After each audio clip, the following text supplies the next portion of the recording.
And, you're just hearing that pop, pop, pop. And I get through the gate and I see the door open about maybe a foot. And I recognize Vernon Howell, David Koresh.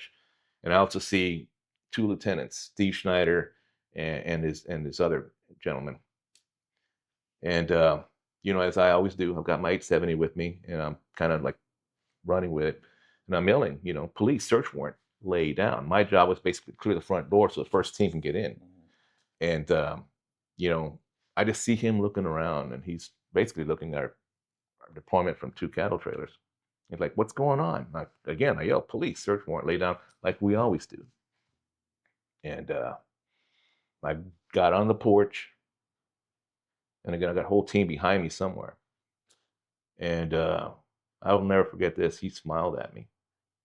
He smiled at me. And then he backed up and shut the door.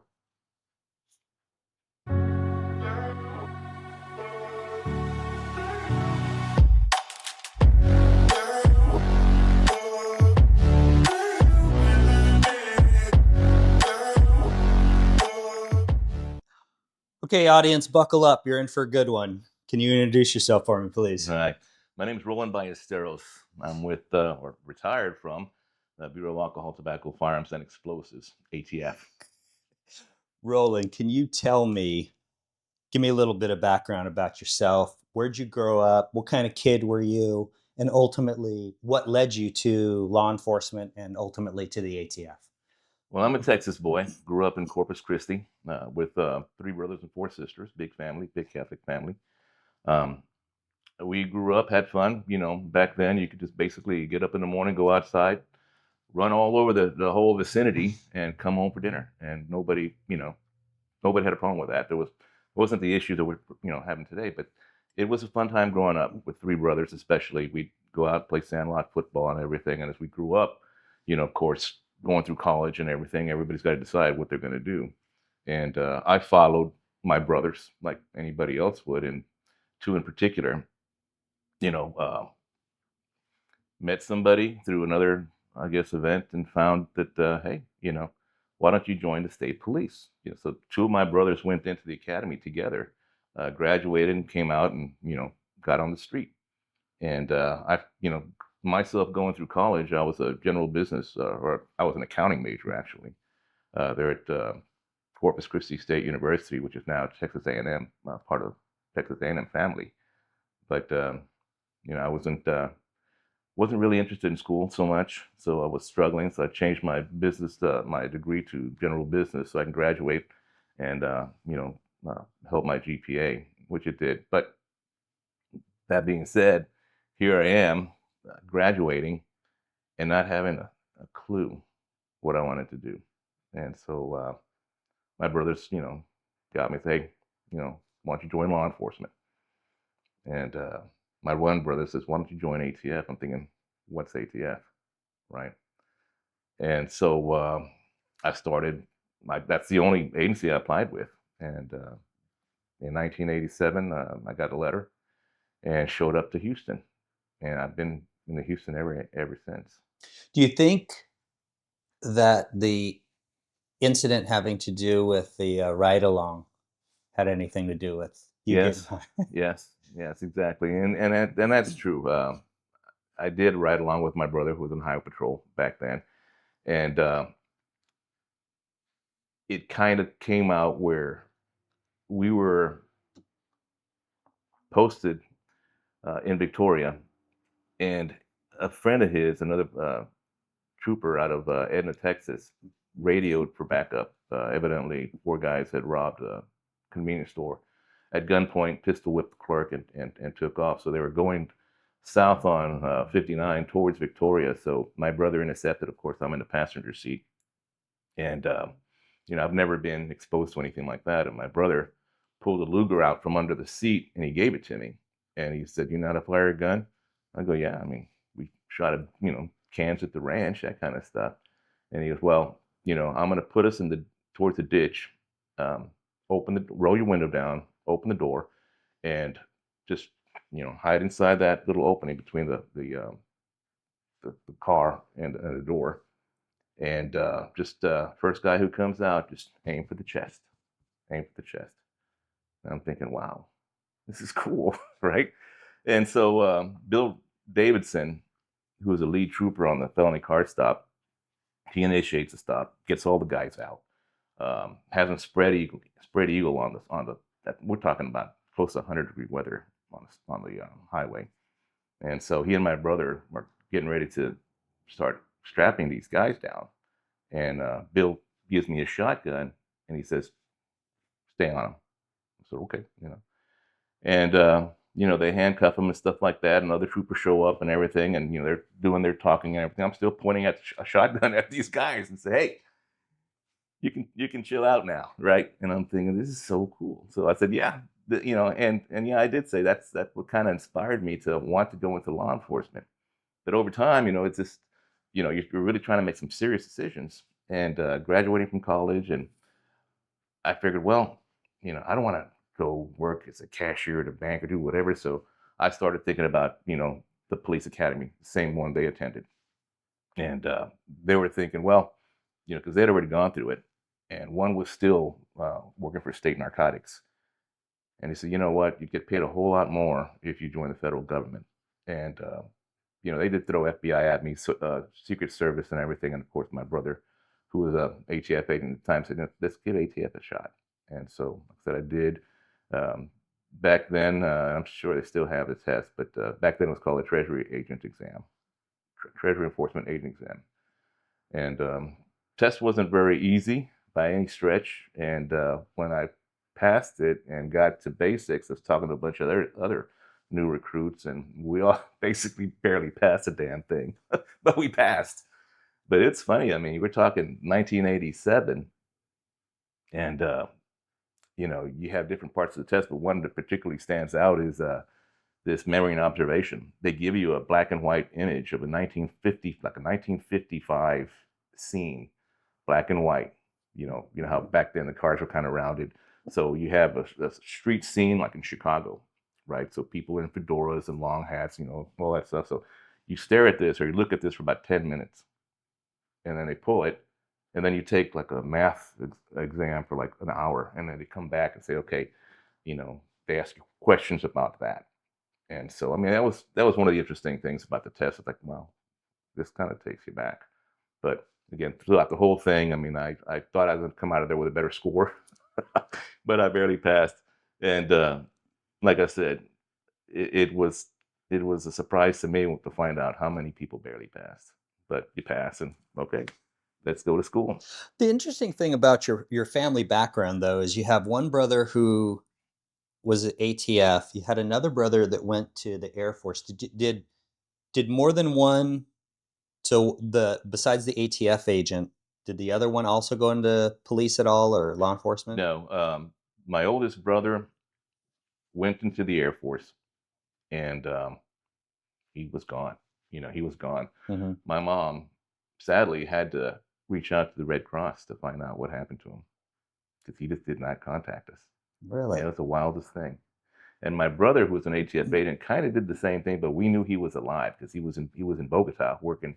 He was attached to DEA, and they were basically doing a whole thing when Pablo Escobar was at its height. Mm-hmm. But he wouldn't call, and he said, "Well, reason for that," because he'd come down for Christmas, and he said, "Well, reason for that is because they're monitoring all the phones. I don't want them to know, my family is," and I can understand that. Yeah.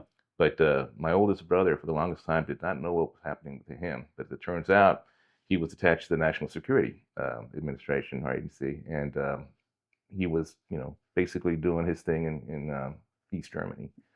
And so I think a low profile was probably what he was trying to keep for the longest time. Yeah, but it's interesting about your family history because can you talk about your great great great great grandfather? Great, yeah. He what we my again, one of my brothers is a historian also, and he's been digging on all that, and evidently we're part Irish, and so uh, a great grandfather was picked up a job there in Brownsville, Cameron County, as a deputy, and he and a couple other deputies, they were always, of course, running around together. And this is around the time when you had a whole bunch of cattle rustling going on because you had the disputed territory. Texas had, since, become a country, a republic, and the Mexicans were still saying, no, that's still ours. So they had a disputed territory, like from what is now the Rio Grande, what is the border. The Mexicans wanted to say that Nueces County, which is like Corpus Christi, the Nueces River, that was the border.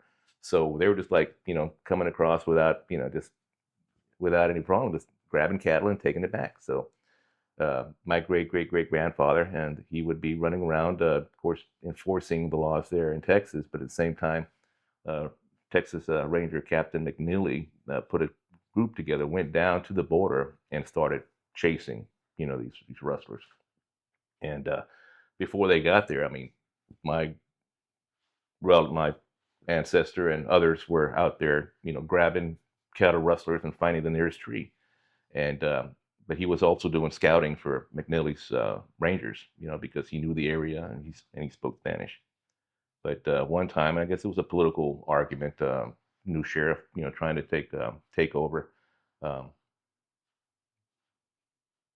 I mean, arrested my great great great grandfather, and because he had, hanged a few people in town square, for cattle rustling. And it made the Library of Congress. I mean, it's in there, the whole thing about, because they were talking about, they were looking at Texas during that time and all that was going on, because you had um, Texas Rangers going crazy. I mean, back then, I mean, it was more about, trying to survive as a state. But so anyway, that was his story, and that was always kind of legend in our family. And so when we were, of age, and it just seemed to be the way to go, at least my brothers. And me, it's just coming out of college, not really knowing what I wanted to do, but I did have that, little background saying, hey, let's go ahead and give that a shot. Yeah. Okay. Before we start talking about your career, let's talk about ATF in particular. Because I know people are going to be watching this and got a lot of 2A people. Tell me what your job function was as an ATF agent. Obviously, I've interviewed a couple ATF agents. Ron Shackle was one of my interviews, and he said, look, my job was gangs, guns, and drugs. That's it. So tell me from your perspective, what were your responsibilities? Being here in Houston, along the southwest border, the big push was guns, right? Of course, drugs is there too. Uh, it depends on who you work with. Like drug enforcement, of course, it's the drugs. For us, it was guns. And so in Harris County, which is around Houston, you have probably the largest concentration of gun dealers, licensed gun dealers. And it's not anything for these drug cartels to recruit people to go and buy guns for them. And for a while there, at least when I came out, people were going buying 10, 20, even 30 AK-47s or AR-15s, in bulk, you know, and it's not against the law. Texas gun dealer can sell it, or anybody can sell as many guns as they want, so long as they've done their background or checks. This is before Brady, but just hey, well, he looked like a good guy, so here you go, right? And so as we progressed and grew up in terms of enforcement of gun running, because we started working with the Mexican government and getting intelligence from them as far as these guns are turning up here, and then we trace them back to a particular dealer, and then we try to link it that way and identify who the source of the guns are. So that was a big thing, but we would wear different hats because we're a small agency, and you basically have to do multiple tasks. Gun running is one area. Then you have violent crime, and one of the biggest things for us is the Gun Control Act the Gun Control Act. Um, it was like a Bible for us. It's like a Bible for us, and you have certain categories of people who cannot possess guns, ranging from illegal aliens and felons, convicted felons under one spectrum, to later on in life, or not later on in life, but later on, uh, additions to it, like people who've been convicted of domestic violence, right? So that was the Lautenberg Act. But anyway, we wanted to get the worst of the worst because we are so few, and prosecutions, you don't want to fill the courts up with somebody who's probably been only convicted once for like a burglary. So we went after the guys who had multiple violent felony convictions because we can ensure that they were going to get the most time in prison. Uh, the Armed Career Criminal Act. A judge cannot play with that sentencing. Regardless of what the sentencing guidelines, 15 years is mandatory. Same thing like if you have a gun during the commission of a federal drug trafficking crime. That's a 5-year minimum mandatory. If you incorporate a machine gun in the act, 30 years, you know.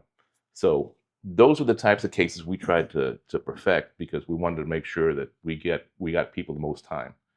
If you get some guy off, willy-nilly off the street who's a convicted felon, and you get him all the way to the courts and stuff, and then boom, slap on the wrist, because he doesn't have the background that would give him the most time. So we defer to the state on a lot of that stuff because they're probably going to get the same time anyway if they don't just get probation. So we go after the hardest. We go someplace. I was embedded in the southeast part of Houston with a TAC unit there because districts 13 and 14 was identified as the most violent in the city. So I was the lone ATF agent there in a department of, I don't know, probably 1,000 officers. And I was the one ATF agent there who would go there every morning, stay there throughout the day, and leave the same time their shift was over. So if anything ever happened there, call Roland, right? And there'd be times I'd be flying down from the north side of town to get down there, like I say, they were having a standoff or something. Because I wanted to be a part of that, right? But so it was like, those were my guys and I was their guy, and it worked out really well because um, in ATF, of course, we have a lot of paper pushing and stuff like that goes on, but these guys are full of piss and vinegar, and they're out on the street and they're just banking all the time, and that was a treat for me, because I could hang with these guys, and so long as ATF didn't know what I was doing, I was okay, because they want to see plans and all that kind of stuff. And it's like, hey, we go kick a door, let's do it. But if something happens, I wasn't the inside of the house. Okay. I was in the perimeter, that kind of thing. So, I mean, a lot of stuff that I did, it was because, yeah, you like to help the guys that you work with. And one of the biggest things that they had that I brought was that gold badge because you get some crook and start, tell them, well, you're going to jail. Yeah, okay, no big deal. State jail, slap on the wrist. But if a federal agent's involved and I start talking to them, they know it's serious time. And so that's how we get people talking. And my function was basically to draw intelligence. I was looking for the shooters. I was looking for the murderers, in the whole, grand scheme of things. They're hitting people all the time. You arrest like maybe, my group at least, like, 10 or 15 people a day. So I'm always talking to people. And so you develop skills with that. And so you have a lot of people there that know who you are. And just by your reputation, don't have a problem talking with you. And so I enjoyed that. And I think that they enjoyed it as well because, I brought something to the table. So tell me a little bit about the regulatory side, because I think a lot of people who think of ATF don't realize what you're actually doing out on the street. Most people have a skewed view. They see ATF agents and they're dealing with arm braces or binary triggers or silencers, stuff like that. Did you ever deal with that? What was your function in terms of going out and dealing with just what I would consider kind of inflammatory stuff that's you see on the internet? Yes. Well, our primary goal, of course, is violent crime. And unfortunately, you have some of those ancillary duties that you're supposed to get, that get thrown your way. And like we were talking earlier, I mean, like say, like the arm brace, for instance, technologically down the road, somebody's come up with an idea of how to extend a pistol to, possibly function as a rifle. And because the Gun Control Act again has a very, it's delineated what a rifle is, what a short-barreled rifle is, what a, all these different categories of firearms, what they are by definition. If something even remotely looks like a duck and quacks like a duck, then they're going to call it a duck. And unfortunately, we're the guys that have to go out there and say, hey, give me your duck, and in particular on the brace, for instance, that was being tossed around back and forth. And so when it was first brought out by an executive order, I guess, of ATF, a lot of guys were pushing back. I said, man, why do we want to do this? There's some real crooks out there, Guy's a barrel sucker. Let him have his toy, right? He's not going to do anything with it except to go to the range and shoot, right? But that's not for us to say. And so we get stuck having to go and enforce that, especially if the guy's prohibited, okay, now we got something to go on. And we'll just like take it, like, hey, no fuss, no foul, just sign it over to us and we'll go away, right? But people, it's just unfortunate. It's just unfortunate how, some things kind of fall in the definition of a firearm that's prohibited.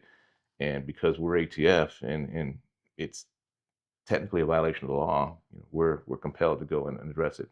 And so, and like we were discussing earlier, if it does fall under the category of say of an NFA, which is like the National Firearms Act, you have to register it, and we'll give people the opportunity to do that.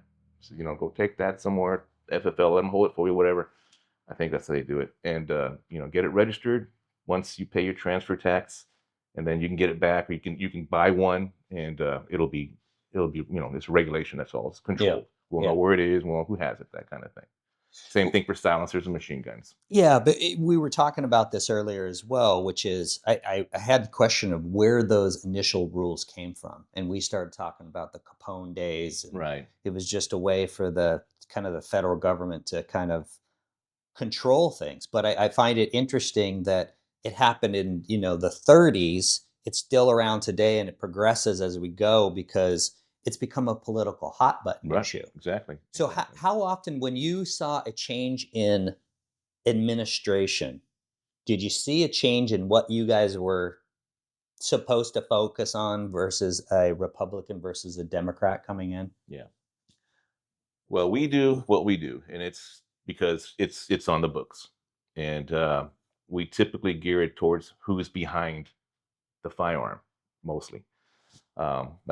Like we discussed, 1934, the I guess the omnibus crime bill, whatever what it came out, and it was addressed to address the violent crime that was around the time of bootlegging, Al Capone. They were using bombs, improvised explosive devices, silencers, machine guns, and that caught Congress's eye and said we need to start regulating that stuff. And so it's been there since 1934. And over the years, of course, they see something else that comes out that might fall into the definition of one of these firearms definitions, and they go ahead, well, that meets the definition, so it's controllable. And so, as technologies start to advance and develop, and people start doing stuff like the arm brace, or just a myriad of different types of kind of unique ideas on how to create a firearm, then it falls in our purview. Simply just using, a 3D printer, so we need to know that a firearm is going to be, a legal firearm, which means we need to know, like there's different 5 things that they put on a firearm. If it's imported, the importer. Of course, you have the manufacturer, model, caliber, and serial number. Those are 5 things that it's required on a gun. And so when you make a gun through a 3D printer, you have nothing of that. See, ghost guns. So all these things, fall into the whole purview of, okay, it's an illegal firearm. Although people want to say, well, firearm's not illegal. It's just a firearm. As well, it's illegal 2 ways: if somebody who's illegal or prohibited possesses it, and then if it is in and of itself illegal, like say something like that, an unregistered machine gun, an unregistered silencer, types of, things like that. So Mm-hmm. we have to enforce those things. But as your average ATF agent, he wants to go after the bad guy, a card carrying murderer, hijacker, drug trafficker type person, right? Yeah. All this other stuff, it's like kids play. Like, and for me, it was always like, let kids be kids, right? They got a shiny new toy. They're going to want to play with it. Let them go play with it. They're not hurting anybody. But that's not for me to say. And if they, if they want the laws to change, Congress has to be the one to change it. We can't dictate what we're going to enforce. We do have some latitude, right? Like say, I had an incident where an old man. I mean, we're talking in his late 70s, pushing 80, and he had multiple felony convictions, but he's an old man, hasn't had any problems for like 30 years, and a couple of young kids go in there and rob him. So he's chasing him down the street with a gun. Cops show up, take his gun away, and then we get the call. And I'm thinking, oh man, the guy's just protecting his home, right? But you can't think like that. And so you just have incidences where, okay, you can probably get away with that. And if there's no harm, no foul, then you try to work it out. Where, I think I told you of an incident where I was dispatched to go and take a couple of guns from a guy. And through that whole background, NICS check thing, I go out there and I'm knocking on the door. And I'm knocking for a good 5 minutes. Nothing's happened. I'm thinking, I know he's here, right? I can hear stuff going on inside. So finally, the door opens and it's banging on a wheelchair as it's trying to open. So the guy finally opens the door. Older gentleman, ponytail, in a wheelchair, and an iron lung. And I'm thinking, what the hell did I just find here, right? So real nice guy, lets me in. Guy had a conviction in 1971 for marijuana possession, Vietnam veteran. And I'm thinking, why am I here, right? So he lets me in, my partner and we're talking to the guy, and he's, yeah, I went to the gun store. I bought these 2 guns because we got robbed like last month, and I need guns for home protection. So I'm right there, and I'm thinking, okay, well, you can abandon those guns to ATF, sign here, I'll take them with me, and, get out of jail free card. You'll never see us again, but you're going to be out the money. Later on in years, they basically said, well, you can allow them to go ahead and take the guns back and get their money back. And that's fine too. But back then, they didn't offer that third party transfer or, anything. So I just had to take the guns. And so while we're filling out the paperwork, his wife shows up. And she's in the background just kind of yelling at the guy, like, did you tell them that they robbed us and everything? And she says, honey, I got this under control. And we're still riding. I'm thinking, I got to get out of here, right? And so she's yelling. She's yelling and just like causing the guy stress. And I'm just trying to hurry up. And so finally, after about 10 minutes of berating the guy, and kind of, indirectly at me, he goes, honey, if I don't give them the guns, I'm going to jail. She goes, get rid of those guns. It's like, I was glad that she just changed. And now we can just finish what we're doing and get out of here. And I told him, hey, listen, not for nothing. And I'm retired, so I don't care. But he says, I tell him, yes, you do need guns for home protection. I understand what you went through. You should probably have guns here, right? Just don't sign any paperwork for it. You can go to the gun store. You can go to a gun show and buy what you want as much as you want. But so long as we don't know about it, hey, who's the wiser, right? And I'll deny it, right? I told my partners, like, he goes, man, you really want to do that? Listen, the guy's a veteran. He risked his life for this country. And now he's just trying to protect his home, right? I'd have probably gotten in big trouble for that. Yeah. But that's a long time ago. I'm retired, so I don't care.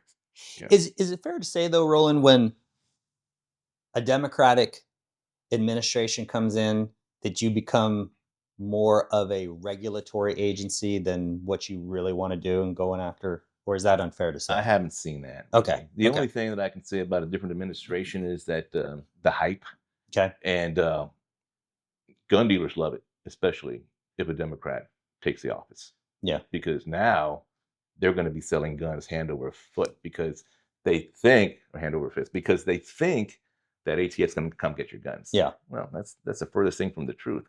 I think what does happen is the regulations start, probably coming around for things that, like, say, the arm brace or something like that. Under a Republican administration, probably not so much. But no, if you're not prohibited, if you have no disabilities in terms of, something that falls as a category into the Gun Control Act, nah, we're not gonna mess with you. Yeah.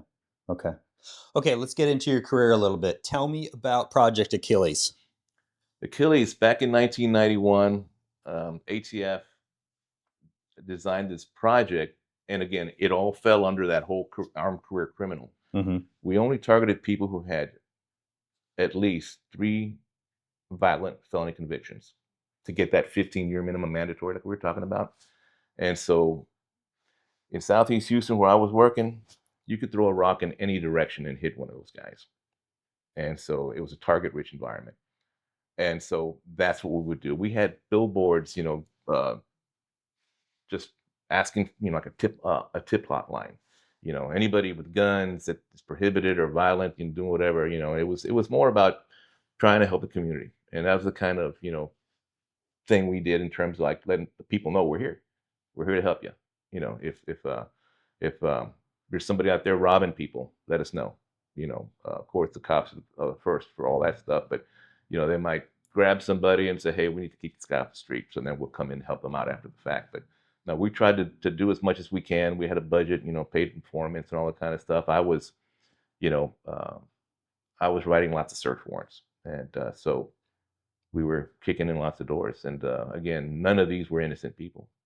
So that's the job. Yeah. That was the job. So Achilles was basically a concentration of going after the worst of the worst. We'd been doing it anyway, but now they gave it a name. Yeah. So in 91, when the Brady Law goes into effect, how does that affect your job? With Brady, it basically created this background check. And so anytime that someone goes to buy a gun,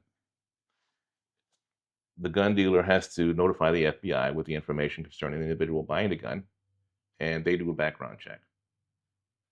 If the FBI doesn't come back, like, say, in 3 days with a yes or no, then the sale proceeds.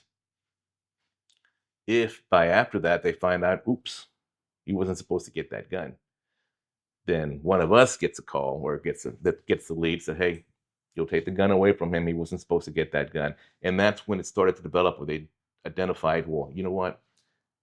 It's really on us. Why don't you take the gun back, get your money back, or give it to someone you want to designate to give it to, and then we'll just have all the parties sign a form saying, hey, I understand that if I give this gun back to this person, that now I'm in trouble, type of thing. And so, but with that Brady, we were able to identify people who were prohibited from possessing guns, people who were trying to buy guns who were prohibited. And so that kind of gave us an additional edge on in our job. So it just brought some leads in, but most of them were just basically, go get the gun back, give the gun back. We didn't want to flood the courts with stuff like that. Yeah. Just basically, no fool with a violent background is going to go sign a yellow form for a gun. They're going to hire some. They're going to give money to somebody else to do it, and that's what happens with these cartels. Right. They'll hit the schools. They'll get call these college students and say, "Hey, we'll give you $100 for every gun you buy for us." Yeah. So that's where that comes in. Strong purchaser. Okay, so in '93, this whole incident with Waco comes up. Give me a little bit of historical. Some people may be watching, way too young, have no idea what Waco is, but tell me, well, first of all, give me a little bit of historical background about Waco, what Waco was. There was a individual, Vernon Howell, who had a following, or had wanted to get into another group of people. Um, it was It was like a church uh, I don't know what they would call it, but he got in very young and learned the Bible really well. I mean, the guy's very articulate, had charisma, the whole bit. And over time, he took over this group. It was like a non-denominational type of thing, and he just turned it. He started feeling power, and the next thing he's taking wives, multiple wives. Anybody who comes in, he takes their livelihood, and now it belongs to his group. And over time, I guess what he started to see as a money stream was buying and selling like MREs and military equipment. And through the course of all that, buying guns and converting them, and very much trying to educate himself on what he could and couldn't do legally in terms of firearms. There was a misconception that he had that he could go ahead and convert firearms to fire fully automatic and not be illegal, which of course was his misconception. But all things considered, the man had a cult, and what he was doing with underage children, was illegal, very illegal. But that's not something that ATF enforces. That's the local issue. It wasn't until he was having some grenade holes delivered to him that one of these packages opened up at the mail station, whatever. So the sheriff gets a call. Sheriff calls ATF, my best friend, and so he's assigned to Austin. He starts going to Waco and starts identifying that, boy, these guys are getting a whole lot of stuff coming in, including all the stuff necessary to make grenades. And of course, none of it's registered, which needs to be registered. And so over time, he starts developing intel and seeing this is going to be a big case to jump out on. And around June 92, he called me up and asked me if I try to infiltrate the compound. I had a religious background and say, you know what, you'd probably be pretty good to have a conversation with the guy, and you guys will hit it off. So you'll be our guy on the inside. And I go, I can do that, but I'm going on vacation. When I come back, I'll give it a shot. Well, come January, I'm back, and by then, ATF's established a house across the street from the compound. And it was a massive compound, and I mean, nothing really around it but homes. Uh, and so it's right set in the middle of a community. And so, they just established several agents in there, staying there overnight for weeks on end. And of course, automatically, Vernon Howell, David Koresh, started seeing, something that just didn't seem to fit right. So he's probing, sending people over, asking questions. And a friend of mine, Robert Rodriguez, finally got an invitation to go in and attend a Bible study. And it was through the course of that he was able to give us information about how many people were inside, what they're doing. He would probably shoot with them, but it wasn't one of these all-out bring out all your automatic weapons and type of stuff.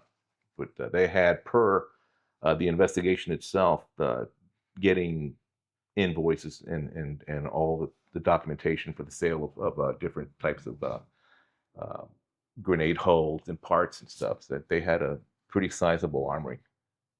And then of course neighbors saying, yeah, we hear automatic gunfire all the time, and explosions and all that, everything. And it is out in the rural part of Waco, so it's not as much of a fuss was made about it, but it was existed. There were a couple of neighbors that said, yeah, they're blowing stuff up over there and they're shooting machine guns. But this is Texas, so. So who makes the decision? So I want to talk about the day of the raid and everything else. And obviously I can sit here Monday morning quarterback. You guys decide to go in. I want to talk about why you decided to go in, as opposed to, if Koresh is the main guy that you're looking for, why not just let him go to the grocery store one day?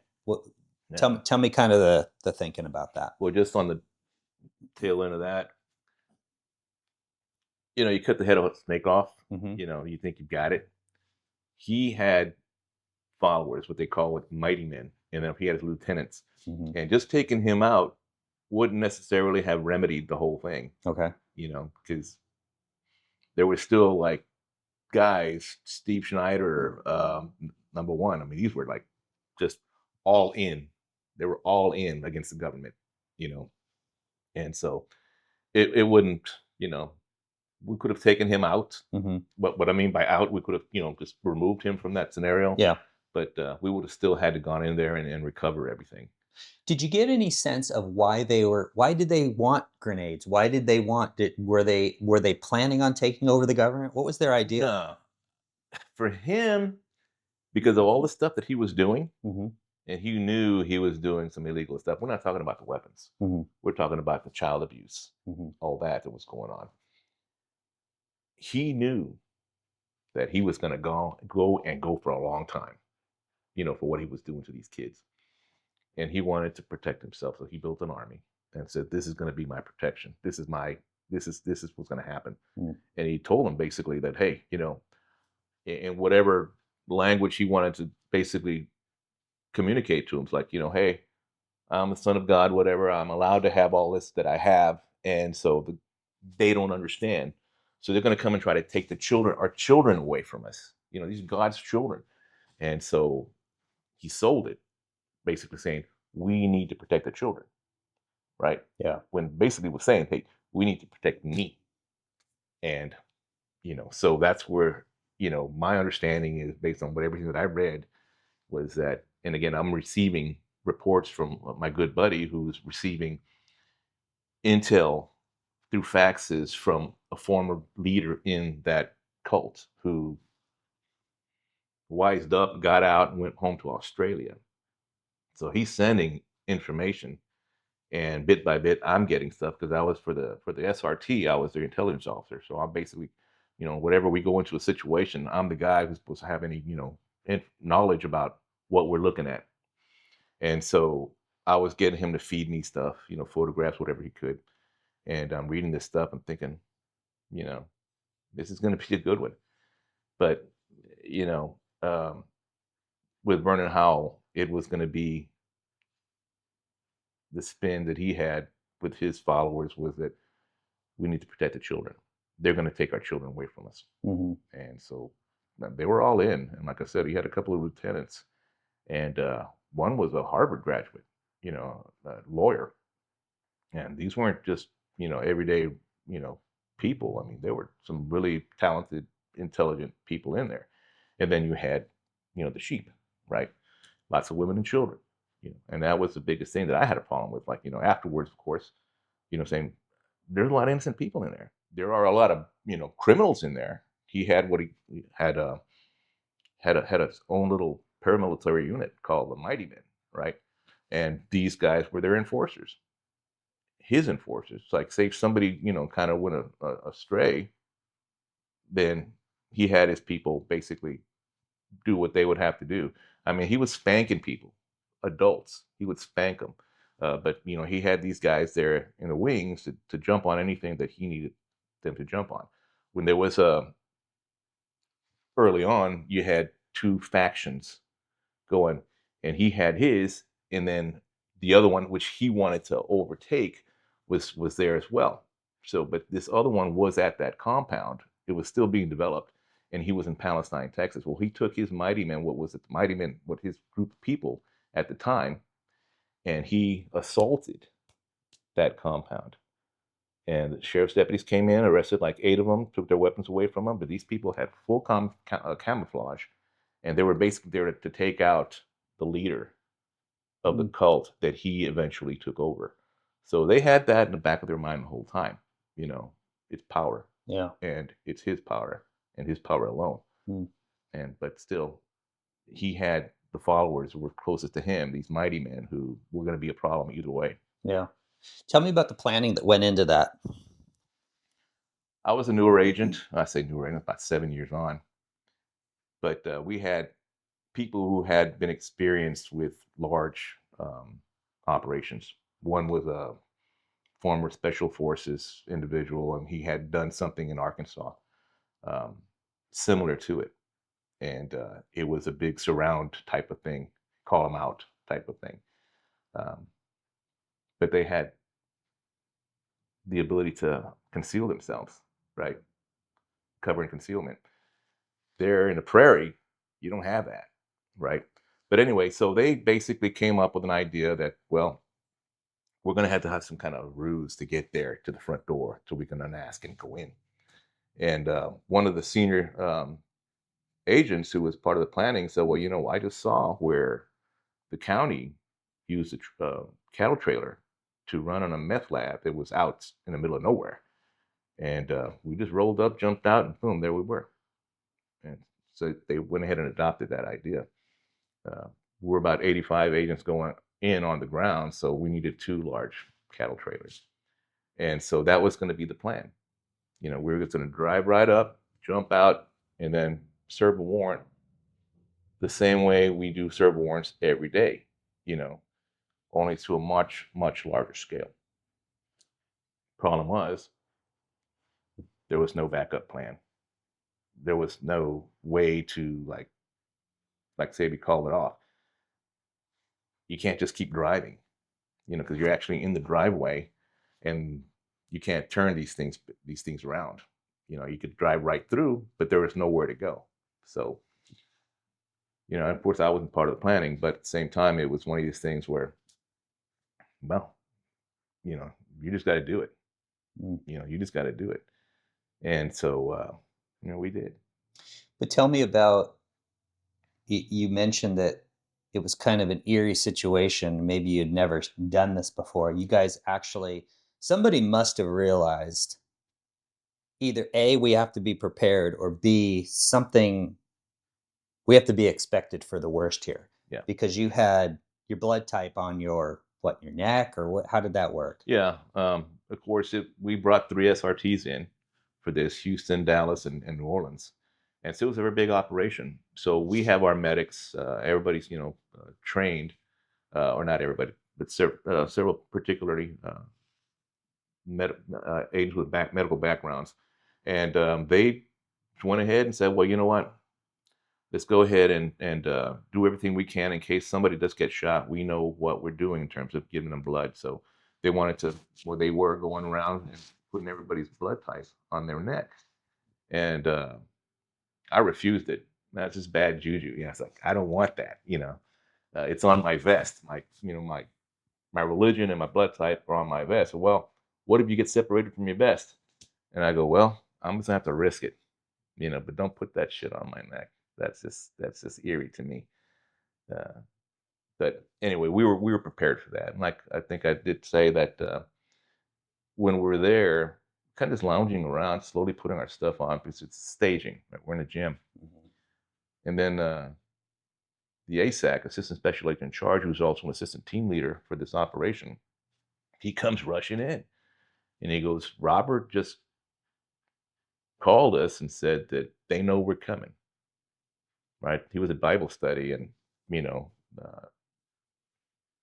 the way it happened was that the mailman was part of the Branch Davidians, and he ran into the media looking for the location. So he came right back straight to the compound, interrupted Koresh during the prayer meeting, and said, "Hey," right? And so things changed with him. His whole mood changed, and said, "Hey, ATF, the National Guard are coming, right? They're not going to take me," in so many words. So Robert's right there. And Robert told me, like, man, I was looking for a window to just dive out of. And as it turns out, Koresh basically shook his hand and said, "Hey, God bless." And they let him out. He went right across the street and made the phone call. Said, "We got to call it off. We got to call it off." Did he know that Robert was ATF or law enforcement? He suspected, I'm pretty sure he suspected that he was law enforcement. Okay. Must have suspected that. And so Robert makes the call. What happens? Well, Robert makes the call, and I wasn't there for decision making because you had all the SACs, the special agent in charge, who were there together to get together and make the decision. And they thought we had a window. They thought we had a window of opportunity. So they basically told us, "Hey, put your stuff on, let's go." And so it's, I'm just a foot soldier, right? It's like, "Oh, okay, let's do it." So let me ask you this, Roland. So at this point, you've got about 7 years on. I'm assuming you've done tons of warrants at Yeah. this point. Yes, I have. So I know how it is for me rolling up to a place where we're about to do a warrant. You always are got these things going in your mind and all this stuff. Was the feeling any different from you knowing for you that day, knowing that they know we're coming? Or was it just like, hey, this is just another warrant. We gotta do our thing. I put it out of my mind. Mm-hmm. It was like I said, this was the logistics were huge in this thing, and plus, all the training we'd done, and you know our introduction to the place, all that, that was just different. And so the fact that they knew we were coming didn't really play as much. Didn't really play as much going in because it was kind of like I won't say excited, but anxious, I guess maybe, Mm-hmm. and not in a good way, right? But it was just one of these things like, okay, let's go, let's do it, right? Yeah. And as we pull up, and it's quiet, and we're rolling around, because we're getting word, okay, 2 minutes out, 1 minute out, the whole bit, turning in, and we've stopped short of where we're supposed to jump out because we're under gunfire. We're taking gunfire sporadic. Just right from the beginning. Yeah, right as we're pulling up, because I was in the second cattle trailer, but as we're pulling up, there's like you just hear little pops, right? But it's just very, very sporadic. So the trailer stops short of the front door where I'm supposed to lead the team straight to the front door, right? And so when I jump out and I look to the left because we're gonna, supposed to go straight up to the porch, we're like, whoa, I have to run through the gate up the porch from the distance, and you're just hearing that pop, pop, pop, and I get through the gate, and I see the door open about maybe a foot, and I recognize Vernon Howell, David Koresh, and I also see two lieutenants, Steve Schneider and his other gentleman, and as I always do, I've got my 870 with me, and I'm kind of like running with it, and I'm yelling, police search warrant, lay down. My job was basically clear the front door so the first team can get in, and I just see him looking around, and he's basically looking at our deployment from two cattle trailers. He's like, "What's going on?" I yell, "Police search warrant, lay down," like we always do. And I got on the porch, and again, I got a whole team behind me somewhere. And I'll never forget this. He smiled at me. He smiled at me, and then he backed up and shut the door. And so, just like I said, it's a muscle memory type of thing. I reached for the door, took the hand off the slide of my shotgun. I reached for the door to basically push it, right? And right then, I just, I just see bullet or see holes in the door, and it was kind of a slow thing, like like an AK-47, but it was pretty quick, and my hand gets hit back, and I'm started, putting my hand back on the slide, and I see that my thumb's hanging over the back of my hand with a glove, and more gunfire, and I'm thinking like, get the hell out of the way, wake up, right? So I look to my right, my team's already like backing out, but I overran the door where the rounds are coming out. So I didn't want to cross back that way. So I looked to my left, and there's a big pit. That's where the dogs are, right? They're guard dogs.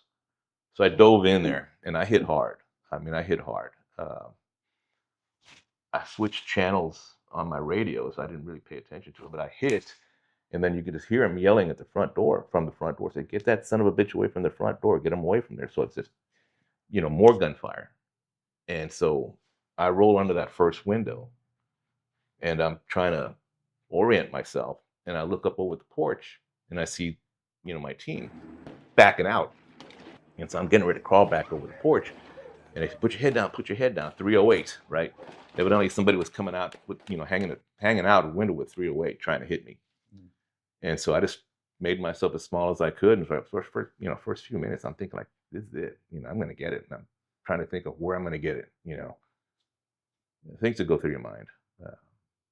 I'm wearing a vest. It's got a high collar, and I'm wearing a helmet. And I basically try to cover more of myself with my helmet, but it's Kevlar. It's not going to do a damn thing for a 308, right? But I'm not thinking that. I'm just thinking, okay, where am I going to get it next? Is it going to be quick or is it going to hurt, right? So I think like that for a few minutes, and I've never ever, faced my own mortality, but that was it. I'm thinking, you know,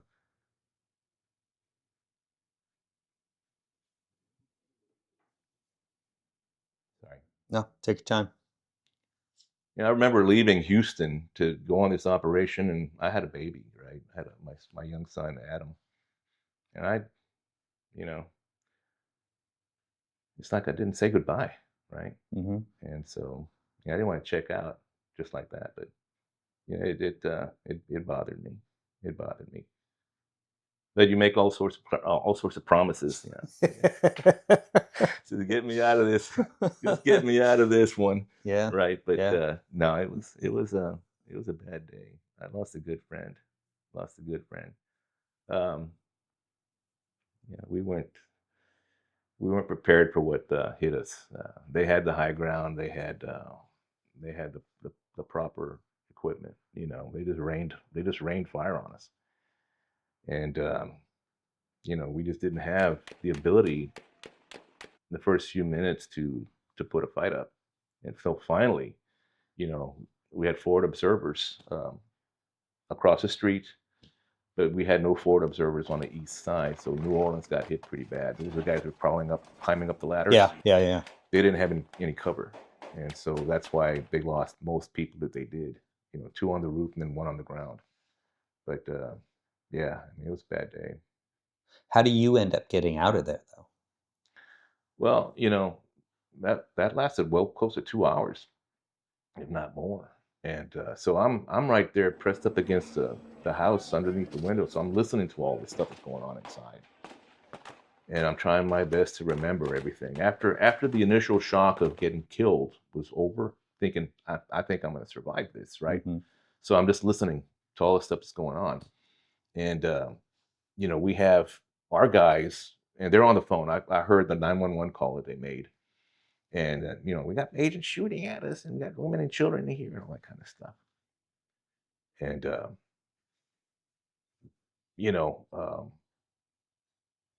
one of our senior supervisors is on the phone with him and trying to coordinate a ceasefire.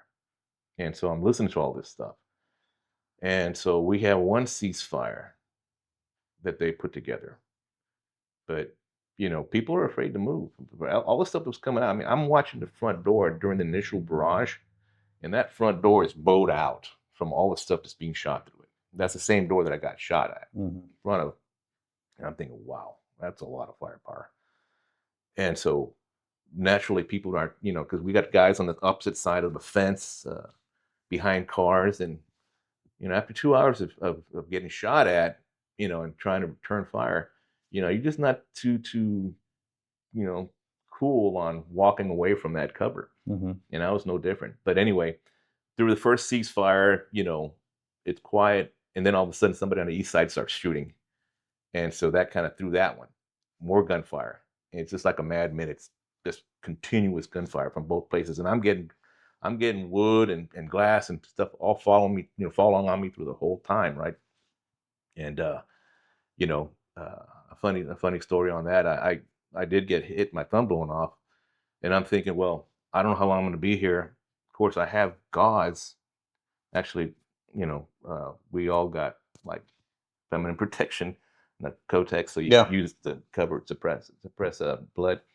But not thinking of that, because I'm not trying not to move, because I hear them on the inside saying, we got one down here, but we think he's dead. I'm thinking, good, right? And so I'm just listening to everything, and I put my hand on my helmet thinking, well, I'll just elevate my wound. And the whole time, of course, you know, every once in a while they'll open up with a 50 caliber, and that's impressive. And so I'm right there and start watching the blood just drip from my brim of my helmet. And then when that 50 goes off, starts, you know, my heart starts pumping, the blood starts dripping faster.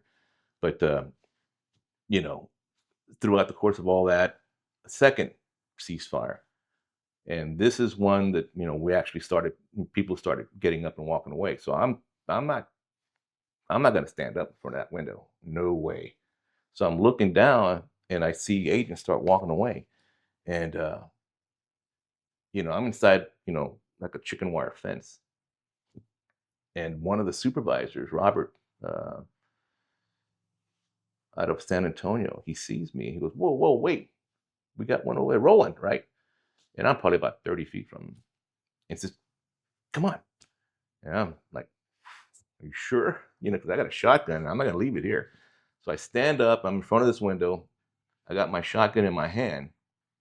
And I start walking away. So I'm trying to climb over this fence, right? And it's about 3 feet high. And I'm not all that tall. But I'm wearing baggy BDUs. And I slide over the top. And my pants get hung up on the wire. And I'm teeter-tottering on this damn thing. And I'm with a shotgun in my hand. And I'm thinking, oh, God. So, guy out of the Dallas division, Steve Steele, big guy, came over right down the walkway, grabbed me, and yanked me off it. I said, thank God, thank God. God rest his soul. He passed away some years ago. But, you know, it was just, you know, we finally started making our way back. As I'm walking out, you know, I see my buddy, Keith Constantino, in the back of a white SUV, which was a media truck. And I walk up to him and I put my hand on his knee and he just screams. And I didn't know what to think. I found out later that he fell off the roof. He was inside the arms room and he was one of the last ones out of the room. But as trying to dive out the window, all the windows were covered with like a black screen, nailed. So he jumped out thinking, you know, that he was going to clear the window. And they had some smoke bombs or some smoke, you know, going off inside. So he couldn't see. It was real foggy for him. He hits the window jamb frame, and disorients him. So he falls out and he rolls off the roof and he broke his hip and messed up his knees. So that's the pain that was coming from there. And so you just see all this stuff. You know, we're walking out W Ranch Road and there's a truck. And a good buddy of mine, Rory Heish, is trying to give first aid to an agent. But the agent's dead, you know, but he thinks he feels a pulse. And I'm watching, their heads are on the tailgate. And he's pumping them. Well, he's pumping them. The agent's getting ready to lose his helmet. And I'm walking next to a buddy of mine, Gary Orchowski. And right as the helmet's falling off the agent's head, Gary grabs it, right? The helmet. And he looks in it and it's the agent's brains, right? And he goes, oh, God. He just does that and it's, you know, starts pouring out of the helmet. And I'm thinking, well, just drop it. He goes, I can't. So we'll give it back to him, right? So Gary puts it back on the tailgate. And I'm just watching, and you know, I don't recognize my friend there, and I think that was my friend. But you know, white-faced, both of them white-faced, no blood in their head at all. So, but it was a long walk back to the main road where the helicopters were, and it was just an eerie scene, and just you know, walking away from something like that because we didn't finish the job. Yeah, so a couple questions for you, Roland. So first of all, I know when that happened for me within DEA, we went from, I don't want to say loosey-goosey, not planning and everything else, but it went from, here's our plan to, oh my gosh, here's our plan. We really had to do stuff. What was the fallout from ATF for that? We stood down for close to a year. They didn't want us running warrants at all, right?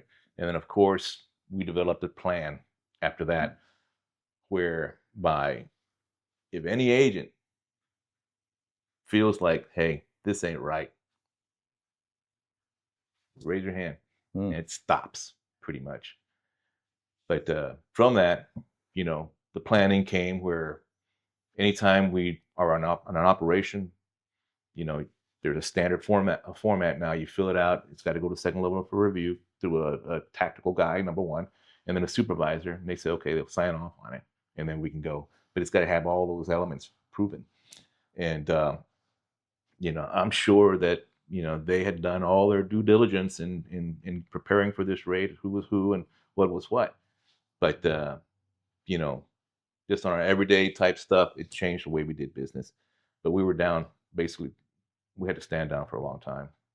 How about for you personally? Was there any time to not necessarily reflect, but did it take a while to get over that? How did you deal with that personally? No, I was ready to get back to work after I had my surgery and they pinned my thumb back in, and and I was ready to go. I was released to go back to work. And I was just ready to go back to work. I just tried to put it behind me. It I couldn't let something like that just change the way I felt about my job. And the president was going to call me at home. It's funniest thing, but he never did. But the SAC did call, and he goes, "I hope that's not going to change how you feel about working or about ATF, whatever." Mm-hmm. I said, "No, it's just it was part of the job. I'm not going to blame anybody for what happened. It's just unfortunate. Yeah, people died." Mm.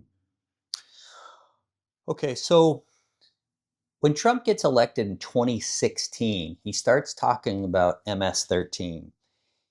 And you think, oh my gosh, we've got this major problem in 2016. But in fact, you were assigned to a task force in 97 dealing with MS-13. Can you talk about that? MS-13, basically, we learned about them, and we'd been going after them for a while because that was the biggest, threat.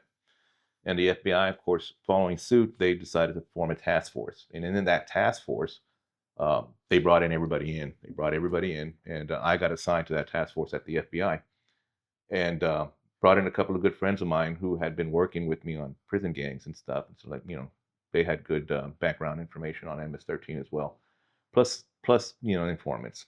And so we had a team going. And there was one incident where a group that we just learned about went on a killing spree, and like within 2 or 3 weeks, it killed 8 people. And so we found one of them, and we'd been, we learned of one of them, and we were able to finally, I saw him, going through a apartment complex, recognized the car, and started running to catch up to that car and tell him, "Hey, get that car, get that car." So we grabbed the guy, take him back to homicide, and just read him the riot act. We got you, that's right, right. And I kind of threatened him, uh, pretty much saying, "Hey, you don't want to go back home. You don't want to go back home because I'll arrange it where you don't get back home, right?" And I guess through that and some other, methods, whatever, nobody hurt the guy, but it's homicide is what homicide does. Is they're pretty good at what they do. But anyway, they got some information from the guy, and we learned of a meeting that they were going to have. So we basically went out there and ran right up on a meeting. It was an apartment complex there in Southwest Houston, and we surrounded it. And so they learned of our presence there. And instead of just surrendering, I mean, these guys, they cut through the ceiling, through the second floor, and cut through the ceiling of that floor up onto the roof. And we were there like, good 10 hours on the first day. And they were slowly coming out of the unit from the top and into SWAT's arms. And they'd bring them over to me, and I'd start debriefing them, figure out who all slept inside, do they have any weapons or anything like that for the SWAT guys when they do their entry. But I mean, we went from early on that first day through noon the second day until everybody was out.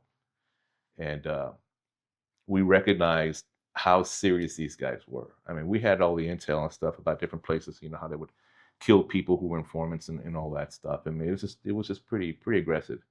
And so, I started trying to do what I could to identify groups, how they were getting their guns, and stuff. So I developed a couple of good sources and did one deal over in North Houston, and it was a reverse. I came to the table with several guns to deliver to a couple of guys, and then once they received them, give the bus signal, they get arrested. While I'm walking away, the main guy starts running from them, and the sergeant yelled at me, "Roland, he's getting away." Well, he's coming right towards me. He's he, he thinks I'm still one of them, one of their guys. So I mean, I tackled him right in the front doors of this restaurant, and of course, there's got news choppers up there, and the SAC sees that. And I'm an intelligence officer. The SAC sees that, comes to when we bring the guys over to ATF, and we're talking to them. The SAC busts in, goes, "Roland, what are you doing?" I go, "I'm working." He goes, "Why are you doing undercover? You're supposed to be sending these leads out to the agents in the field." I go, "Nobody's following up on them, so I decided to do it myself." He goes, "Well, you can't be doing that. So where do you want to go?" I found my way out of that. So I picked a group that I liked the guys at. So I went to a different group. And so that was the end of intelligence work for me. How much undercover work did you do during your career? Quite a bit. Did, quite a bit. Did you like it? It was necessary. Yeah. I didn't like it. I didn't push it away. But sometimes, to catch a crook, you have to do it. And in that sense, yes, I liked it. But as far as it being something that I really wanted to do, it wasn't. It was more about, well, how are we going to get these guys? And we don't have anybody. I'll go ahead and, I'll jump in there and see if I can't do something to intercept it. And so various things like quick hits, meeting somebody in a parking lot, whatever, or one was like, I'm behind the counter at a gun dealer waiting for somebody to show up, and then when he does get his 10 AK-47s, he's the guy we're waiting for. I'm right there, and I'm helping him load his stuff up on the truck, and then okay, now we know who we're going, what's he's in, all that kind of stuff. I walk away and kind of give a signal like that's the guy, and say follow him down the street, knock him down in traffic, and all that kind of stuff. But I ordinarily didn't want to volunteer a whole lot of stuff, but I ended up doing a lot of stuff anyway. I mean, meeting with Aryan Brotherhood out in in the dark in the field, and I said, well, you better get somebody with a rifle out there that can knock him off if something happens, because these things go back fast. Yeah. And then there's like the home invasions. I'd never planned on doing a home invasion investigation, but they came to me and asked me, "Hey, can you help us with this? We haven't been able to get one of these off the ground." Of course, everybody's Spanish speakers. They're coming from illegally from El Salvador, Honduras, wherever, and they're in Mexico, and they're committing crimes against other drug dealers. Violent crimes. And so we have an informant, and he's into a group, or he's seeking to make an introduction into a group. So okay, well, we had a scenario, and it's basically you follow that like it's the Bible. That way, you're not going to get killed, robbed, or anything. And it says you got to stick with this scenario, right? And so I studied it, and that was fine. Problem was, I had to translate into Spanish. I'm not that good of a Spanish speaker. And so it was my thing. It's like, well, I hope I don't screw this up, because, my Spanish is not that good.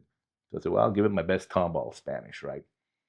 And so they put me out there, and, I meet these guys, and the way the scenario works, you meet with them twice, get everything recorded, the whole bit. And the third meet, you take them down. You take them to, where the takedown's supposed to be. And on the very, very first deal, and it's kind of chilly out, so I'm wearing like one of these jackets, but it's kind of short, like Eisenhower jackets, and I've got my gun tucked into my back. Well, the way the thing works out, I'm supposed to be the victim here. I'm being robbed by my brother-in-law, who's sitting on 25 keys, which I'm supposed to go and pick up 5 and deliver to Dallas. But instead, I want to rob him.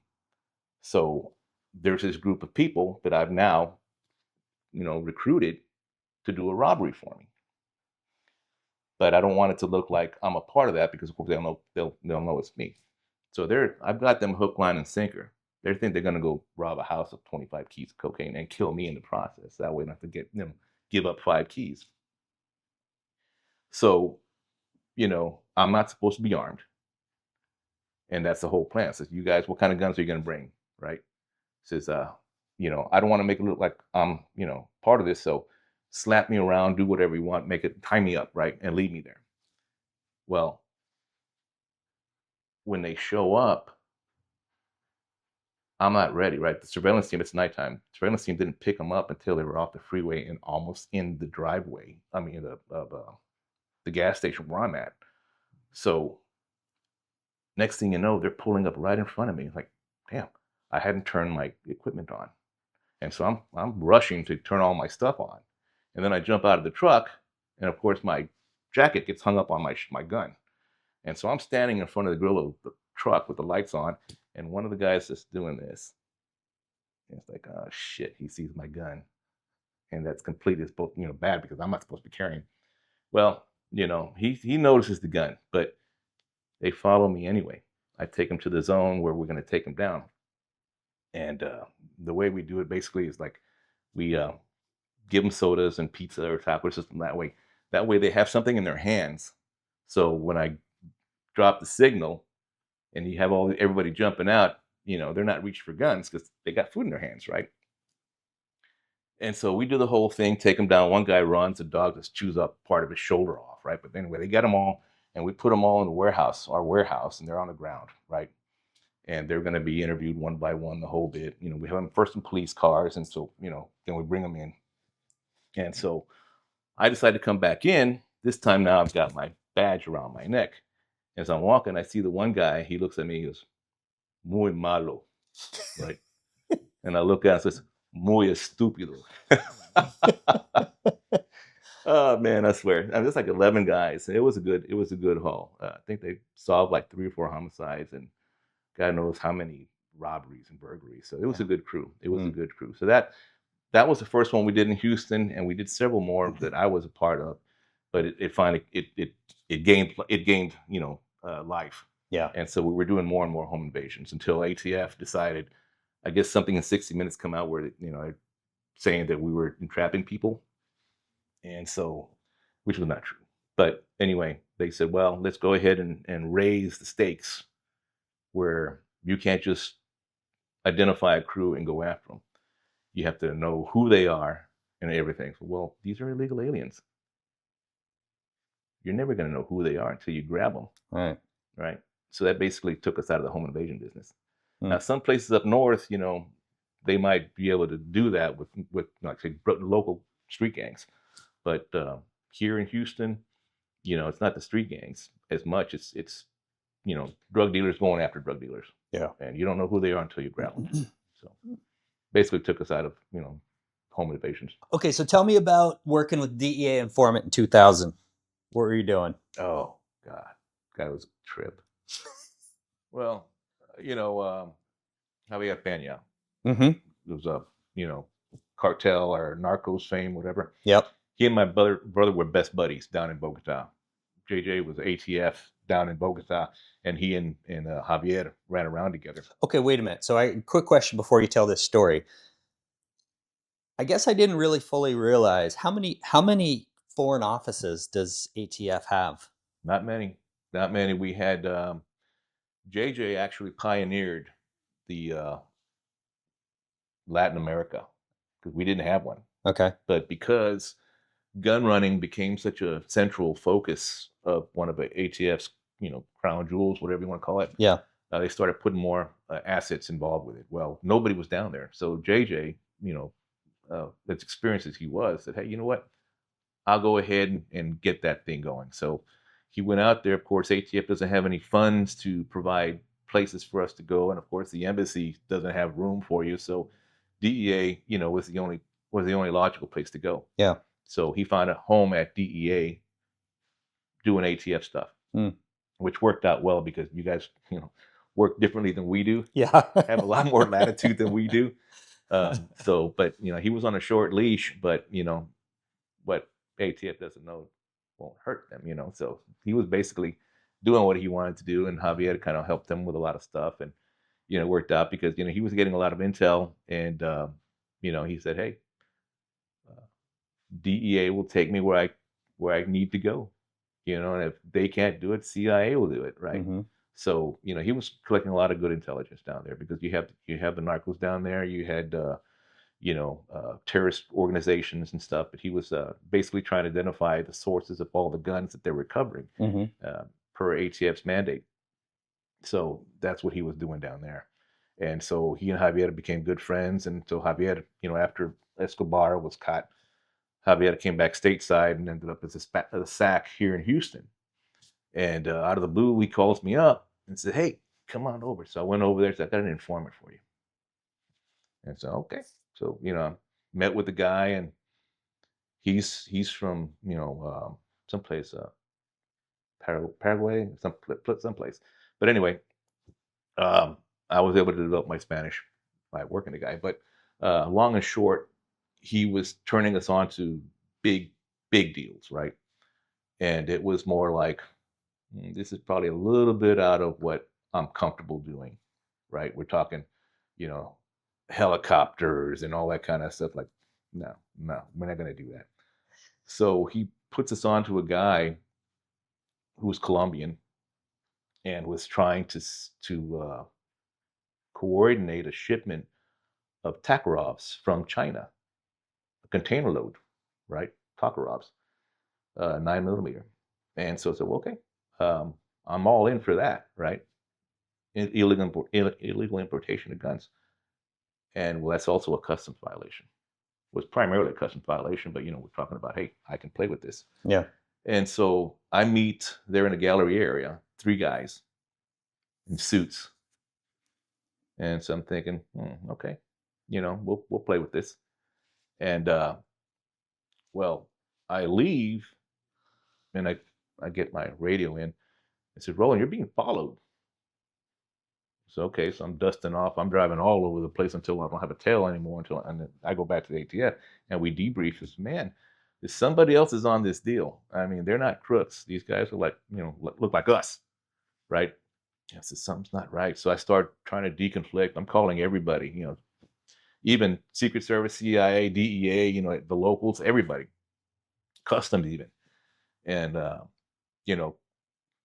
way it is, I think, with customs, they don't even know what their own people are doing. Like, say, here in Houston, if, say, something from the West Coast is in town, they're not going to tell their people. Mm. And so that's probably what was happening because we did 2 deals and it was clearly going to be a blue on blue. And I said, "No, we need to, because we're talking about $3 million or $2 million, something like that, And then we're talking about letters of credit and all that kind of stuff. This is not your typical crooks, right?" Yeah. And so I backed away from it, but we still stayed on the main target, the Colombian. And he turned us on to a different other deal. So I brought in another undercover agent. I backed away from it because now we're just talking about kilos of cocaine. And it's going to be a straight rip. They were going to rip us off, basically. So the CI, the informant, is with this Colombian. And I'm watching everything. And the deal gets taken down. 3 guys show up, each with a set of handcuffs. And I'm talking to the guy on the hood of the car, and he said, "Hey, yeah, we're gonna rob your guy, kill him, and kidnap him, kill him, and take the money." Right. Wow. So that was gonna be a straight rip. Well, anyway, I've got this Colombian I'm talking to within the car, and he goes, "Man," he says, "who was that guy?" I go, "What are you talking about?" I'm talking about my informant. He says, "He said if I didn't make this deal go, he's gonna cut my balls off." Thinking, holy shit, right? So I'm starting to listen, and all of a sudden there's a break in the conversation. I'm going, son of a bitch. He shut off the Niagara. Wow. Yeah. Huh. So, I wanted to call Javier and say thank you, you know. Yeah. But we did a couple of deals together. Some turned out okay, or a couple turned out okay, but the other ones I wasn't too sure about. So I kicked them loose. Yeah. I kicked them loose. Getting back to Javier, I said, "Hey, y'all play with." But So 2002, you start working on the DC sniper case. yeah, Tell me about that. that was scary. Yeah. That was scary. Pumping gas was scary. You had somebody shooting at people at gas stations, walking through parking lots and stuff. So we all went out there, and of course, big briefing, and I just put on. There was like so much security on this thing. Each one of us had like a reflective tape put on our car. You couldn't see it, but with the reflector. Mm-hmm. And then because media was there, such big numbers, they wanted to make sure that we weren't like talking to somebody who wasn't law enforcement. So we had a code. You know, if you say Bud, they're supposed to say Coors, right? Mm-hmm. So that's how that went. But it was intense. It was intense. So we were out there, and for the first couple days, just pumping gas. I mean, I'd look for gas stations that had a blue tarp that were across from a green belt. That way they couldn't see, right? It was pretty awesome to be in something like that. But I got called, I guess, because I was not Ballesteros. They called me to the top of the list. They said, we need you to go to Martinsburg, I think it was, get up with the Army, and you're going to go up and with a radio, and you'll direct traffic from up there. And we ended up orbiting, and we got word that there was a white panel truck, a ladder with a ladder rack that was our target. And so we see one. And so we're orbiting over Arlington and, calling down stuff like that. And of course, um, another plane cuts right beneath us. It was the FBI, right? So nobody's talking although we're supposed to be in the same group, right? Yeah. And then just to find out later on, because we followed a white truck or a van that met that perfect description. I'm partnered up with a guy at Arlington County PD. He said, well, my claim to fame is that I used to date, Sandra Bullock in high school. I think, cool, right? But we pick up on the radio that, hey, that panel truck's over at the convenience store, but we're like 2 miles away, and our water pump is busting. So we fly over there, and we get there, it's like smoke all over the place.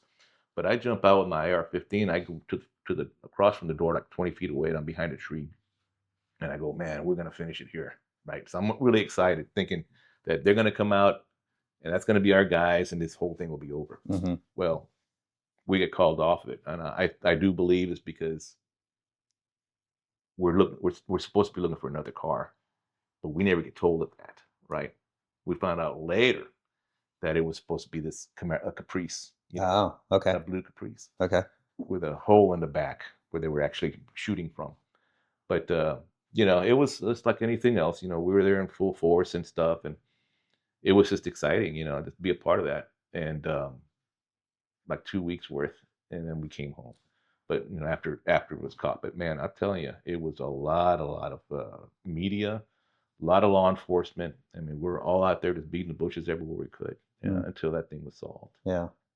But ATF and FBI do get together for a lot of stuff. But it's just in that particular case, I'm thinking, well, our own people are keeping things from us.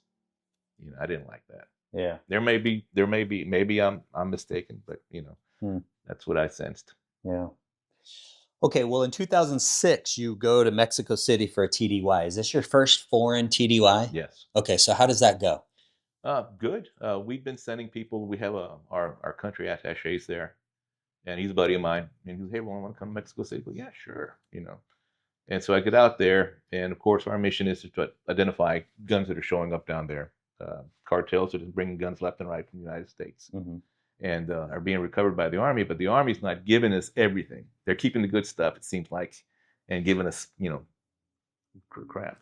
But we're still having a good intelligence liaison with them, and so, I'm meeting with different people, and trying to do what we could to bridge as best we can for that intelligence. And this is around the same time that Fast and Furious was going on, and about the gun walking, whatever.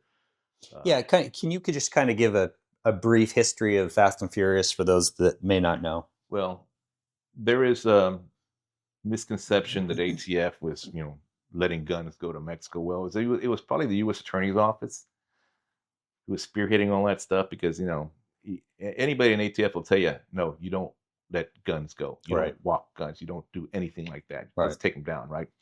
And so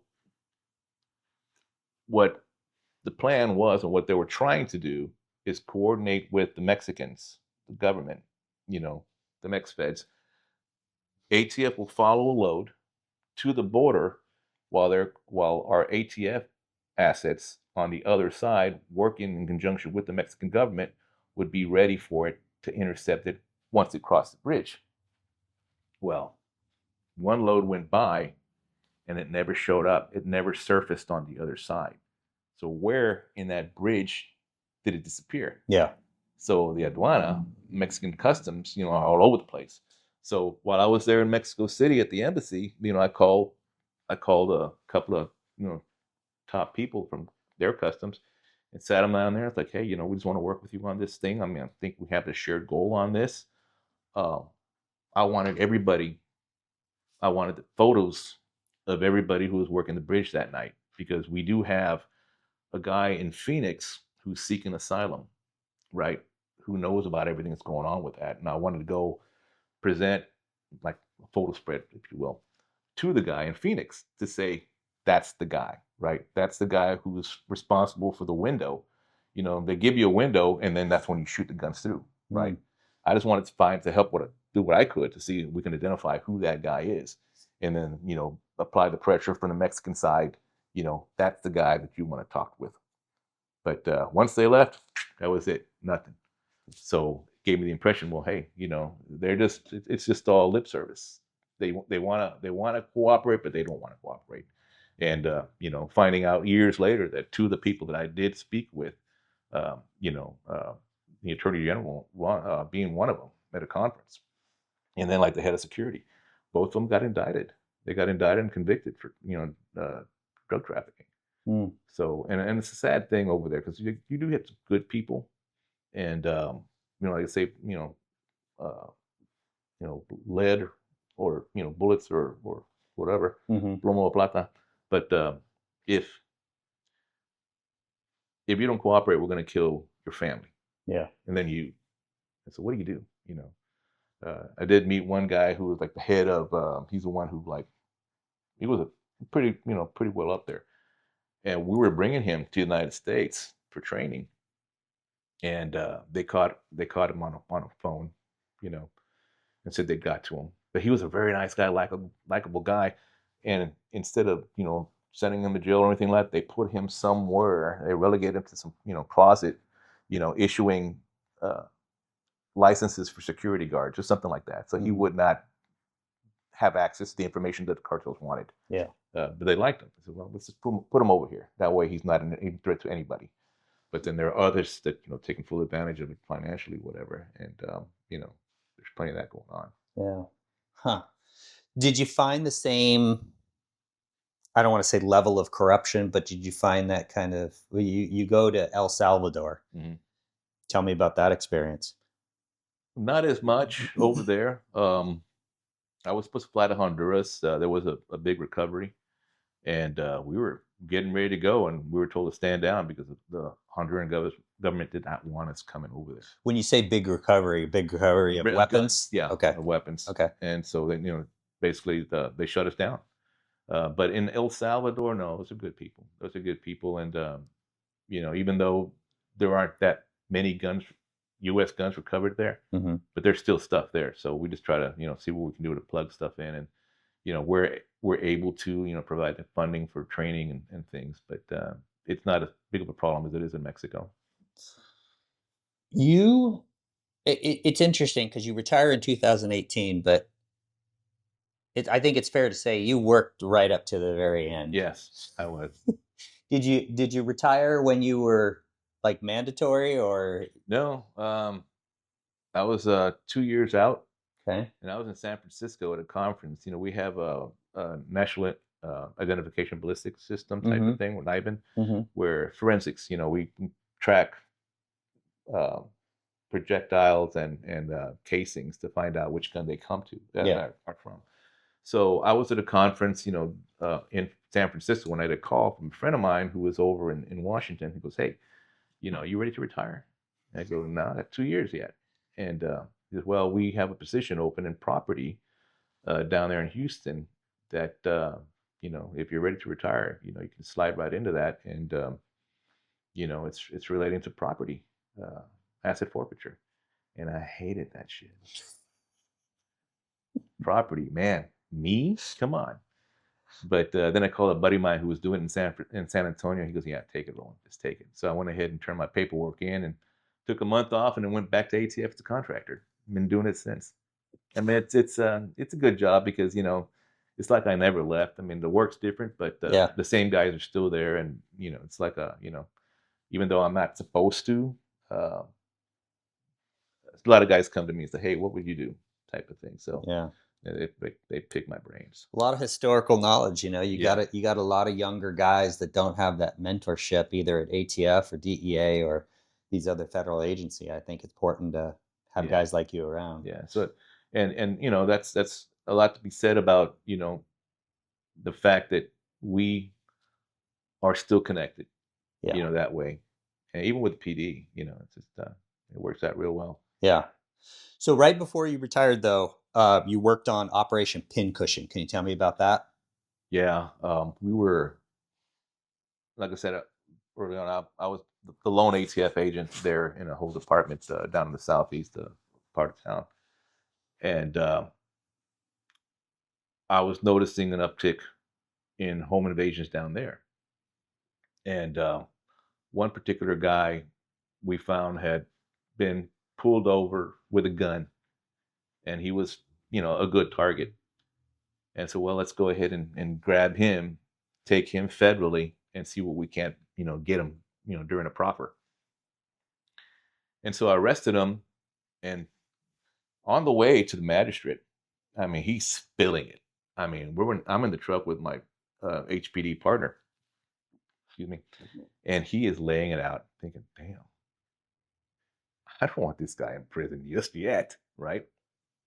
So the ball's already in motion and stuff. Got the detention hearing and all that stuff, and then I decide I'm just gonna go to the magistrate and ask if I can just pull him out. Right. So she gives me the order. We cut him loose. He's out for 2 weeks, and I start feeling uncomfortable. He's not at first.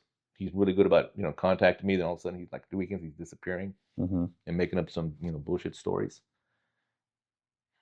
And so I'm not feeling really good about it. And then a buddy of mine at homicide calls me up, goes, "Roland, what dates has Xavier been out?" And I gave him the dates, just 2 week period. It's only 2 weeks out. He goes, "Ah, he killed somebody." I go, "What?" So yeah, he killed somebody. We got him. I go, "Shit. Is it going to blow back on ATF?" He goes, "Well, the DA said that you're probably a little bit overzealous, but it shouldn't go anywhere. We got him." And so you know, I went back at him and just read him the riot act the whole bit, and said, "Well, we still got you for this, this gun that you got popped with." And so I started debriefing him, and he gave me like three homicides and some shootings and stuff. So homicide ran with all this stuff. So when it's time for his 5K, I said, "Nah, he didn't give us anything. Pay him back for what he did." But yeah, it was good because my job out there was to find shooters through whatever means I could, and mostly was by people getting picked up. And if I couldn't do it proactively myself, whatever my buddies out there were able to scrape up, I talked with. So it worked out, and I ran Pincushion for probably about a little over a year, and I was got to the point where I got that call like, "Just go to asset forfeiture." I said, "Okay." Had the informant actually, had he actually, or the not informant, but the guy that you pulled out, had he actually killed Dunst? Yeah, he did. Holy crap. He and two buddies went to a house to burglarize it of like 5 Rolex watches, and the guy they were targeting was Asian organized crime. And so it's, well, he's open, he's fair game because he's Asian organized crime. So he had like 5 Rolex watches that they wanted to get, and so two of them went up, including our guy, and one was outside was watching. So when this Asian guy comes home from the grocery store, he sees this third burglar. So he starts kicking his ass in the front yard. And my guy comes down and sees that his buddy's getting his butt handed to him. So he shoots him and kills him. Yeah. And so And the funny thing was, he made bond. Harris County. Really? Harris County. Capital murder, and you get like $25,000 bond. It's like, what the heck's going on here? I would not think Yeah. Texas would be as Well, Harris County. You have some of these blue towns, blue cities, whatever. And so help me there's out. some Where's liberal judges? where's Harris County? What? Houston. Huh. I still So- don't. I mean, I think of Austin as kind of blue. I don't. Oh, it's Boston's very, very blue. Yeah. But Houston, surprisingly, has a whole host of liberal judges, and for a long time there, it was like, for a capital murder, you can get bond. It's the craziest thing, and they're changing it now. It's starting to turn, but it needs to turn hard, because nobody should be coming out. If you're a shooter, you should stay in there. Yeah, absolutely. Yeah. Tell me about your acting career. It was a chance opportunity. Their Yellowstone prequel was in town, and so I think my girlfriend was looking at Facebook and saw where they were looking for extras, and threw our name in the hat, and we got called, so we had to go to Austin, get fitted. Came back and did a scene. They had converted the Scottish Rite building downtown, an old building, as like an Ellis Island type of thing. So we're all in there in period piece costumes, and it's supposed to be New York in the wintertime, but it's summer in Galveston. So I'm wearing all this wool stuff, and I'm like shrinking, through sweat. But it was fun, because you're in the pews, and you got little stations there where they're checking you in and checking you medically and all that kind of stuff as an immigrant.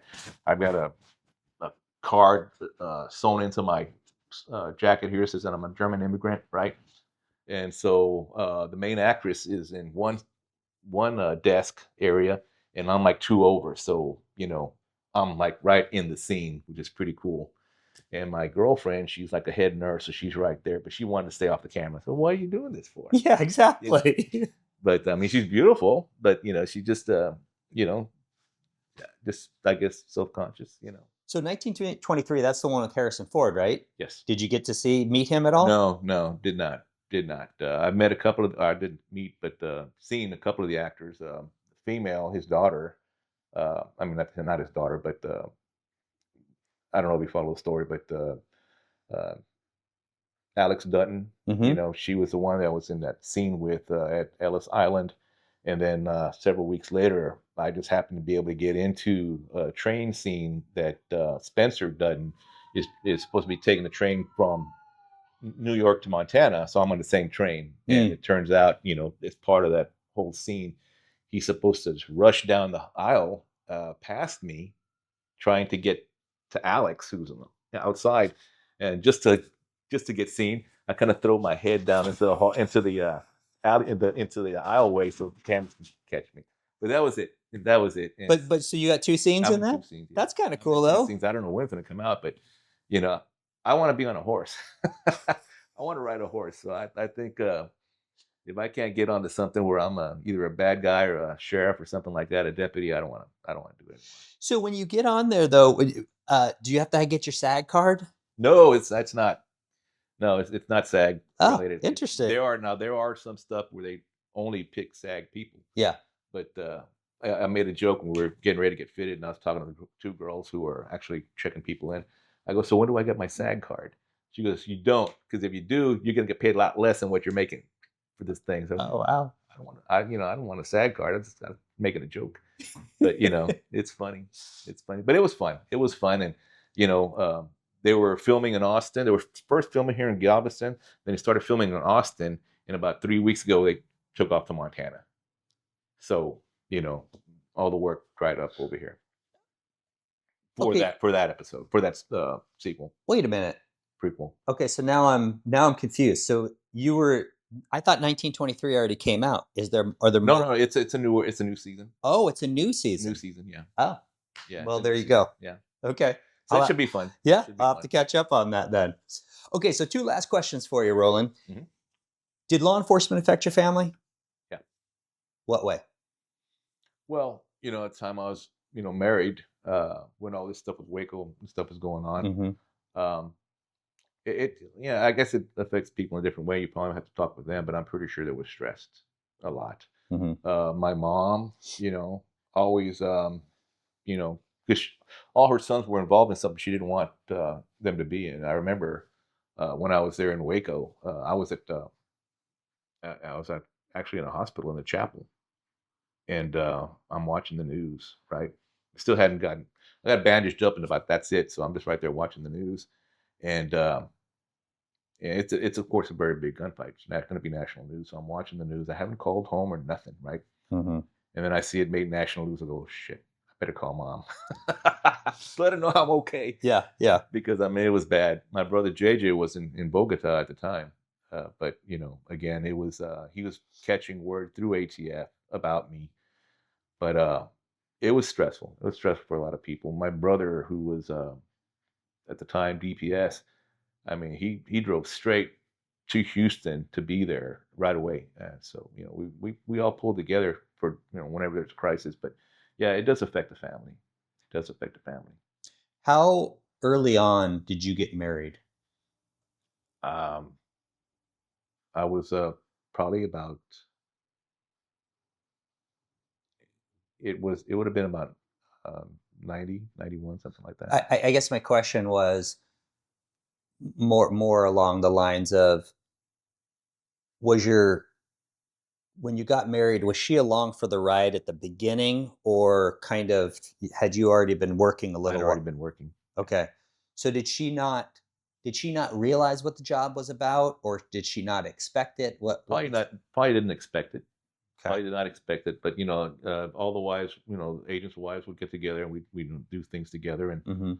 but it was probably at the time, what the less she knew, the better things were, because I was out kicking doors in all the time, Yeah. and so I mean, even when our first son was born, I mean, I was running a warrant that morning, Mm. and so I showed up late. My son was already born, and then slowly agents started filing in, wearing guns and stuff like that. So the hospital filled up with a bunch of agents, but that's a family, but yeah, it was, yeah, I shouldn't have done that. I shouldn't have been working when that happened. Do you feel like you missed a lot of stuff with your kids growing up? I tried to stay home as much as possible, Hmm. but things would happen, and like the Eric Robert Rudolph investigation, I was the intelligence officer, so I got pulled to go away at first during the Centennial Park bombing, Hmm. and got wrapped up in that, months at a time, on and off, and then the actual manhunt up in North Carolina for several months at a time, and you have a baby, it's kind of hard, but you're also committed. And I told Washington, hey, I can't make it this time. So one more time, all right, just one more time, find another intel officer, because I've got commitments here, back here, but yeah, it does, I guess when something like that happens and you've got to be gone, and so it does, especially when you have multiple kids, Hmm. it makes it kind of tough. I didn't ask you this in the beginning. I forgot to ask you this. How much, so ATF, how much did you actually do with the T? Man, for a while there was a big counterfeiting thing, Mm. a lot of relanded cigarettes, and it was the flavor of the month type of thing. Yeah. I said, you know what, I'll give it a try. So I ordered a bunch of cigarettes from Philip Morris, put them in a warehouse, and started going around and trying to see who wanted to buy cigarettes without tax stamps on it. And that was short lived. Yeah. Did a couple of deals, knocked out a couple of guys, and it's just not violent crime. Right. I prefer violent crime, but it did bring a lot of revenues into ATF. Mm. But that's not why I'm here. Right. Right. I want to catch bad people. Can you look back, Roland, from when you started your law enforcement career till now? Can you look back, and has your views on people and society changed? To some degree, I think that happens to most people in law enforcement. Yeah. You kind of have a jaded, view on people and don't trust anybody, and that happens. You can probably ask anybody who's in law enforcement if that does happen. Um, I don't try to prejudge, but at the same time, I check. You just gotta, just have it there in the back of your mind. Yeah. Potential. Yeah.